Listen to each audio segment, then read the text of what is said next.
আজকের লেসনটা 2023 সালের এসএসসি পরীক্ষার্থীদের জন্য গুরুত্বপূর্ণ। নবম দশম শ্রেণীর শিক্ষার্থীরা শিখে রাখতে পারো এবং সেই সাথে 2024 এবং 25 সালের এসএসসি পরীক্ষার্থীদের জন্য কিন্তু গুরুত্বপূর্ণ। আজকে আমরা পরিমিতি চ্যাপ্টারের একটা সৃজনশীল অঙ্ক নিয়ে এসেছি 16 অধ্যায়ের। নিশ্চয়ই তোমার মনোযোগের সাথে বসেছ। মনোযোগ না দিতে পারলে এই মুহূর্তে বসে না, যখন মনোযোগ দিতে পারবো তখন বসবা, কারণ আমরা জানি যে গভীর মনোযোগ ছাড়া আমরা কোনো কিছুই শিখতে পারি না। দেখো তাহলে প্রশ্নটা, একটি লোহার পাইপের ভিতরে ও বাহিরের ব্যাস যথাক্রমে 14 সেন্টিমিটার ও 16 সেন্টিমিটার এবং পাইপের উচ্চতা 5 মিটার, এটা কিন্তু মিটার। 1 ঘন সেন্টিমিটার লোহার ওজন 7.2 গ্রাম। বেশ ইম্পর্টেন্ট অঙ্কটা। দেখো কি বললো সৃজনশীলে। ক নম্বরে বলতেছে পাইপের বাইরের আয়তন কত, খ নম্বরে বলতেছে পাইপের লোহার ওজন নির্ণয় করো, আর গ নম্বরে পাইপটি গলিয়ে 7 সেন্টিমিটার ব্যাসার্ধ বিশিষ্ট একটি নিরেট দণ্ডে পরিণত করা হলো, দণ্ডটির দৈর্ঘ্য নির্ণয় করো। তাহলে প্রথমে আমরা ক নাম্বারটা দেখি, পাইপের বাইরের আয়তন কত। দেখো ক নাম্বারটা আমরা চিত্রটা এঁকে নিয়েছি।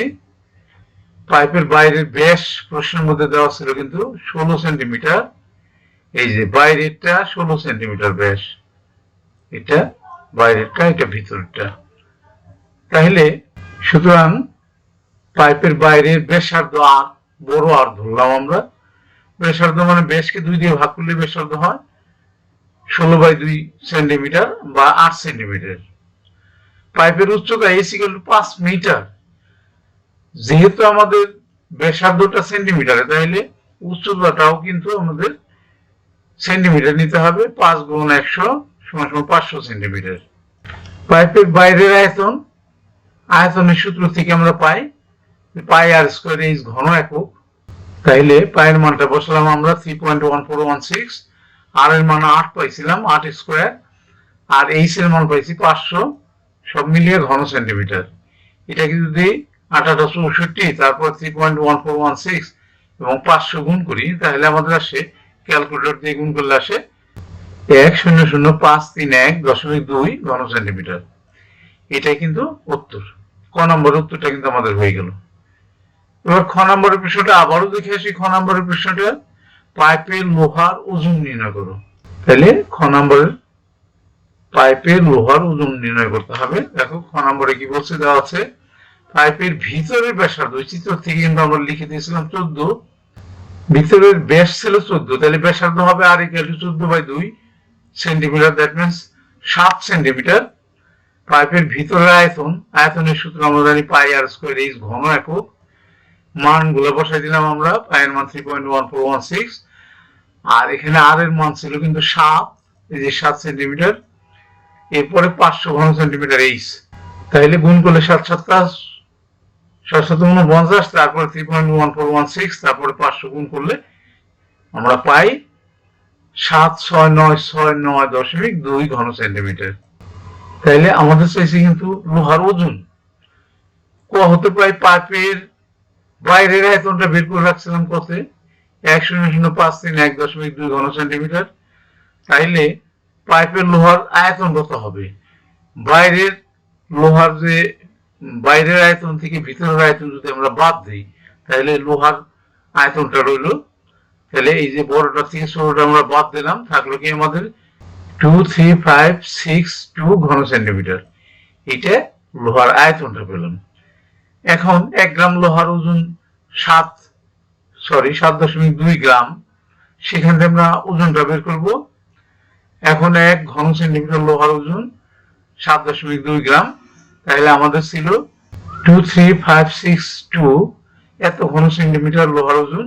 তাহলে 7.2 দিয়ে এতকে আমরা 23,562 গুণ করলাম, এটা গ্রাম হলো, তাইলে হলো গুণ করলে এত গ্রাম, 16946.4 গ্রাম।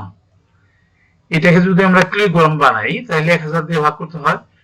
1000 গ্রামে 1 কিলোগ্রাম, তাহলে 1000 দিয়ে ভাগ করলে দশমিকটা আরো 3 ঘর আগে চলে আসবে, 169, তারপরে 0.65। এই যে এই 6টা বাদ দিলাম, তাহলে 4 এর এখানে আসন্ন মানে 1 যোগ করলাম, তাহলে হলো 169.69 কিলোগ্রাম হয়ে গেল। আমাদের উত্তরটাও খ নাম্বার উত্তরটাও হয়ে গেল। এরপরে গ নাম্বারে কি বলছে আমাদের, আবার প্রশ্নটা আমরা একটু দেখে আসি। পাইপকে গলিয়ে 7 সেন্টিমিটার ব্যাসার্ধ বিশিষ্ট একটি নিরেট দণ্ডে পরিণত করা হলো, দণ্ডটির দৈর্ঘ্য নির্ণয় করো। গ নাম্বারটা দেখো, খ হতে পাই লোহার পাইপের আয়তন এই যে পাইছি 2, 3, 5, 6, 2 ঘন সেন্টিমিটার, 23,562 ঘন সেন্টিমিটার। দেওয়া আছে নিরেট দণ্ডের ব্যাসার্ধ r = 7 সেন্টিমিটার, প্রশ্নের মধ্যে দেওয়া আছে আমাদের, এবং ধরি দণ্ডটির দৈর্ঘ্য 8 সেন্টিমিটার। তাহলে দণ্ডটির আয়তন পাই r²h। এখানে পায়ের মান বসালাম 3.1416, আর আর এর মান বসালাম 7 স্কোয়ার, আর h টা রেখে দিলাম 749, এটা গুণ করলে আমাদের হয় 153.9384 ঘন সেন্টিমিটার। প্রশ্ন মতে এই আয়তন আর হলো আগের যে লোহার আয়তন, এই দুইটা কিন্তু সমান হবে, কেননা ওই লোহাটা গুলি নিরেট দণ্ড বানানো হয়েছে, তাহলে আয়তনটা তো ঠিকই থাকবে। সুতরাং এইটা ইকুয়াল টু এইটা, তাহলে এইচ আমাদের দৈর্ঘ্যটা চাইছে কিন্তু প্রশ্নের মধ্যে, এইচ সমান বাম পাশে গুণ থাকলে ডান পাশে ভাগ হয়, ভাগ করে দিলাম। এটা যদি আমরা ক্যালকুলেটর দিয়ে ভাগ করি তাহলে আমাদের ফল আসে 153.061224 সেন্টিমিটার। তাহলে এটাকে যদি আমরা আসন্ন মান করি তাহলে আমরা দশমিক পরে 2 ঘর রাখতে পারি। তারপরে 1 আছে, এই জন্য আমরা 6 এর সাথে 1 যোগ করতে পারবো না, 5 বা 5 এর উপরে থাকলে কিন্তু 6 এর সাথে 1 যোগ করে 7 বসাতাম এখানে। সুতরাং নিরেট দণ্ডটির দৈর্ঘ্য 153.06 সেন্টিমিটার প্রায়। দেখো হয়ে গেল, পুরো অঙ্কটা কিন্তু আমাদের হয়ে গেল। নিশ্চয়ই তোমরা বুঝতে পারলা। আমরা শেষ করবো, শেষ করার আগে যে কথাটা না বললে নয় সেটা হলো, তোমরা কেউ যদি আমার চ্যানেলে নতুন হয়ে থাকো এবং আমার পড়ানো যদি তুমি শিখতে পারো, বুঝতে পারো, তাইলে শুধুমাত্র তুমি আমার চ্যানেলটাকে সাবস্ক্রাইব করে দিবা, আদারওয়াইজ নট। আর যারা ইতিমধ্যে আমার চ্যানেলটাকে সাবস্ক্রাইব করে দিয়েছো তাদেরকে অসংখ্য ধন্যবাদ। তাদেরকে বলবো যে তোমরা প্র্যাকটিস করবা, প্র্যাকটিস ম্যাক্সিমাম পারফেক্ট।